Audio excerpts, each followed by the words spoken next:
Good afternoon. It's Thursday, February 6, 2025. Mental health is real. Seek help, end the stigma.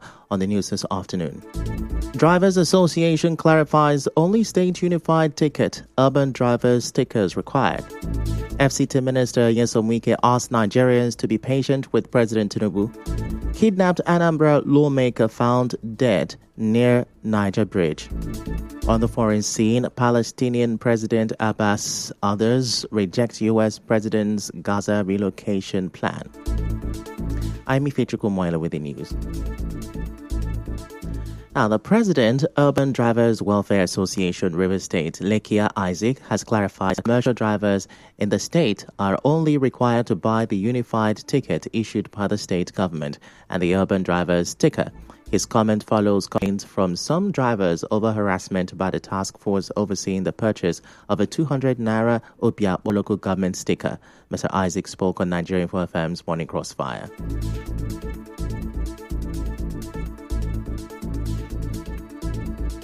The approved ticket that the commercial drivers are supposed to possess on a daily basis is for now only the unified ticket. Yes, that is coming out from state government. That is the only ticket. Ticket you can also possess is the ticket of your union, the union you belong to. For example, we also have a ticket that we give to our members. That is a dues. We call it dues you pay to the union. So apart from that, you don't have any other ticket. Mr. Isaac also explained that before the introduction of the unified ticket, commercial drivers were required to purchase an MOT ticket for 200 Naira and a local government ticket for 100 Naira. Now, these were later consolidated into a single unified ticket costing 300 Naira for taxis and 400 Naira for buses.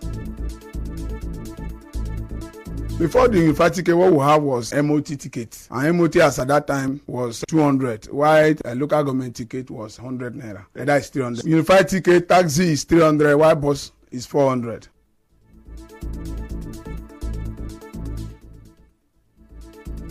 However, the state coordinator of the Drivers' Welfare, NURTW, Amadi Anselon, disagreed with Mr. Isaac that although the tickets were unified, it can't stop the local government from selling their various tickets. Local government sells tickets and the union also sells their tickets. At a point in time, the local government says they have unified their tickets. They begin to sell a single ticket called the unified ticket. But it does not affect the local government from selling their own tickets. So presently, what you buy as a commercial driver, you want to buy an operate freely on the road. That sticker is made, if a commercial man, you go and buy the commercial sticker. Now, yesterday, some commercial drivers in Rivers State said they were detained for days without food or water by task force officers over the purchase of 200 Naira Obiabo local government stickers.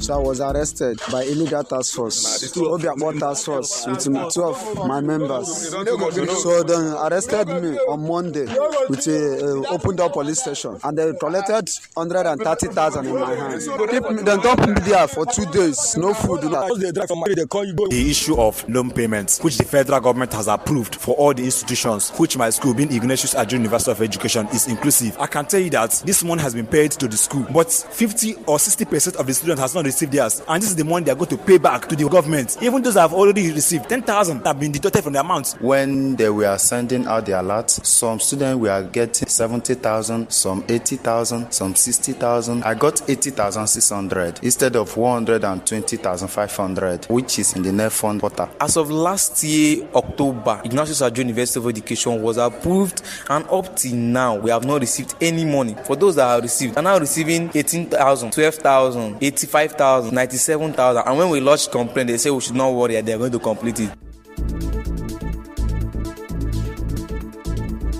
Now, they also frowned at the institution's February 15th deadline for school fees, stating that the school plans to add a 50% increase when it has not released the money they borrowed for normal fees since last year.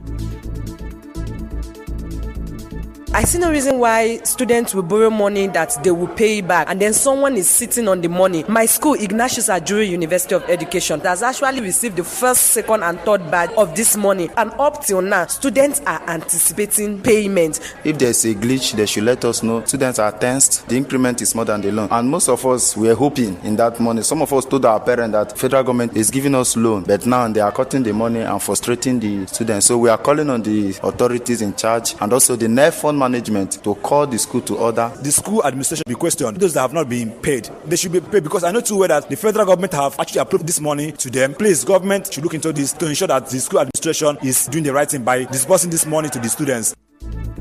Reacting to this, the bursar of Ignatius Ajuri University of Education, Gibbs Graham, explained that students who submitted correct account details have been refunded, urging those complaining to reconcile their account details at the university ICTC.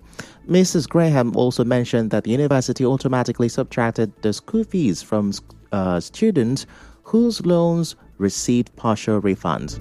She tasked this category of complainants to visit the school portal and print their fees receipts.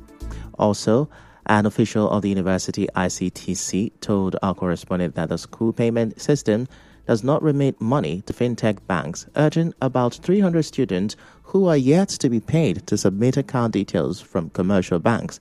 As you may know, Nelfund said on Monday that it disbursed over 20 billion naira in institutional fees to tertiary institutions nationwide, benefiting over 192,000 students.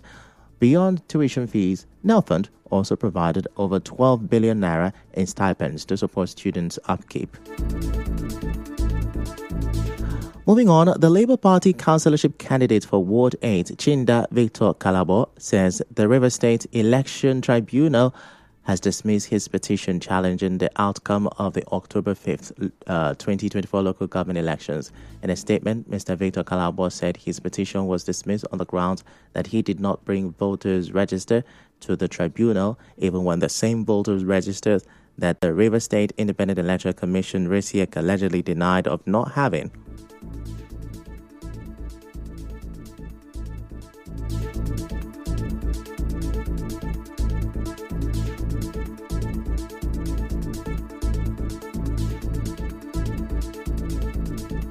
In a statement, Mr. Victor Kalabo said his petition was dismissed on the ground that he did not bring a voter register to the tribunal, even when the same voter register that the River State Independent Commission, RISIEC, allegedly denied of not having.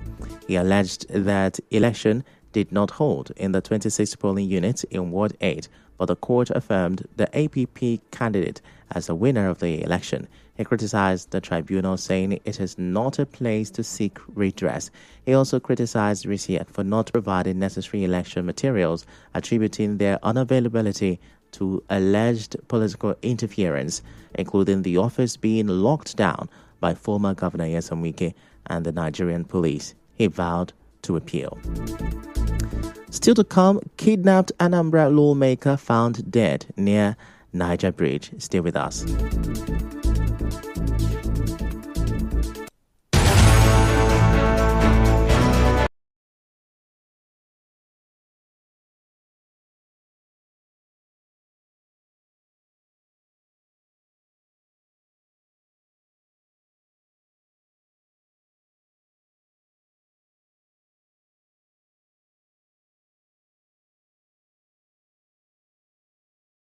Nyesom Wike.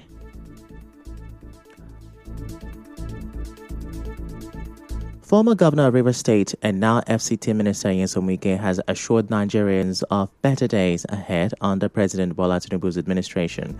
The minister, who was in Ibadan to commiserate with Oyo State Governor Seyi Makinde on the loss of his elder brother, asked the citizens to be patient with the president. He said President Tinubu means well for Nigerians as the policies initiated by the current administration are designed to achieve results. Meanwhile, the ongoing crisis within the PDP has deepened as Senator Samuel Anyanwu has criticized the Board of Trustees BOT for affirming Sunday Udokoye as the party's national secretary. Senator Anyanwu, in an interview, argued that most BOT members' tenures expired in October, rendering their decision invalid. As you may know, the dispute centers on the 2023 nomination by the Southeast Zone for Mr. Odokoye to replace Senator Ayaon, sparking internal conflict, especially after Ayaon's selection as the Imo State governorship candidate. The PDP's leadership struggles and divisions have deepened, with growing criticism of acting national chairman Umar Damagum. Now, members of the Lagos State House of Assembly recently traveled to Abuja to meet with President Tinubu. While some reports suggest the meeting took place, Nigeria Info could not confirm this. The meeting's agenda has not been disclosed, but it may be related to the recent leadership crisis in the state. In the House, including the removal of Mudashiru Obasa. Mr. Obasa, the former speaker, was removed, and there were rumors that President Tinubu had instructed his return. However, the State Assembly denied these reports, affirming that Mojisola Miranda is the current speaker. Away from that, gunmen suspected to be bandits have kidnapped a former Director General of the National Youth Service Corps, NYSC, Marazu Tsiga. The Major General was kidnapped alongside several other residents of Tiga village in Kankara local government area of Katsina State. A resident of the area told newsmen that the abduction happened yesterday after the hoodlums armed with sophisticated weapons invaded the residence of the former NYSC Director General. The Katsina State government and the police have yet to issue a statement on the latest abduction. Eyewitnesses said that during the attack, which lasted for a few minutes, 2 residents were wounded and one of the hoodlums died after being mistakenly shot by his colleagues. In a related development, the decomposing body of a member of the Anambra State House of Assembly, Justice Azoka, has been discovered on the second Niger Bridge. His body was discovered by a combined security team. The lawmaker representing Onitsha North Constituency 1 was kidnapped on December 24, 2024, along Ugunabanka Road, inland town, Onitsha. After weeks of investigation, security operatives from Abuja apprehended the suspect late Wednesday. The arrested individuals later led authorities to the location where they had dumped the lawmaker's body.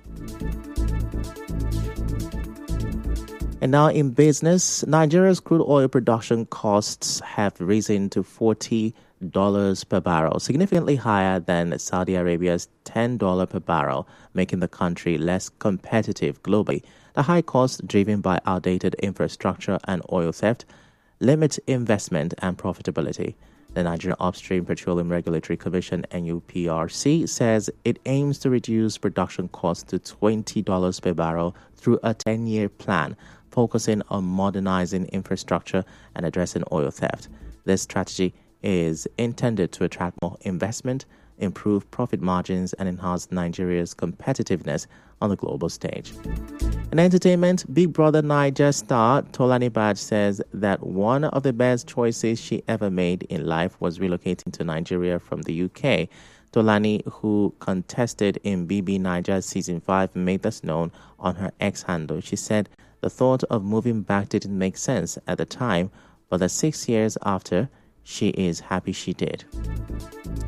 In sports, Brazil striker Neymar said the feeling of playing for Santos again after 12 years away from the club was indescribable. The 33-year-old returned to the Brazilian club on 31st January from Saudi Arabia club Al Hilal, 12 years after he left to join Barcelona in 2013. And now, we bring you news from around the world. Palestinian President Mahmoud Abbas has strongly rejected U.S. President Donald Trump's proposal for the U.S. to take over Gaza and relocate its 2.1 million residents, calling it a violation of international law. Hamas has also condemned the plan, warning it would escalate tensions. The proposal also faced widespread opposition from regional countries like Jordan, Egypt, and Saudi Arabia. In an interview, head of Palestine's UN delegation Riyad Mansour responded to Trump's plan to forcibly expel people from Gaza, emphasizing the deep connection Palestinians have to their land. Now, for some people might not understand the meaning and value of having a country and loving the land of your country. For us, the Palestinian people, it is in our DNA. We love our country. We love the land of our country, whether we have palaces on it or destroyed buildings. We are resilient people. Gaza Strip was destroyed many times in the past. We were able to rebuild it with the help of all of our friends. As you may know, President Trump initially said Palestinians would be permanently relocated to other countries, but the White House later clarified the move would be temporary and denied any commitment to sending U.S. troops to Gaza.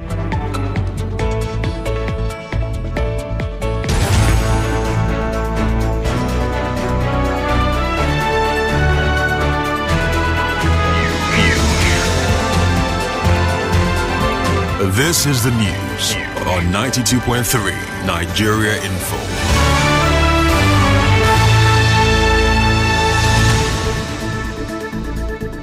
That's a wrap on the news this afternoon. Before we go, let's have a look at the major stories. Drivers Association has clarified that only state unified ticket and urban drivers stickers are required. FCT Minister Wike has asked Nigerians to be patient with President Tinubu. The kidnapped Anambra lawmaker Justice Azoka has been found dead near Niger Bridge. On the foreign scene, you heard Palestinian President Abbas and others have rejected U.S. President's Gaza relocation plan. The news was edited by Martha Okere. To reach the news team, send an SMS or WhatsApp to 0808 721 7215. I'm Ifechukwu Moyele. Many thanks for listening.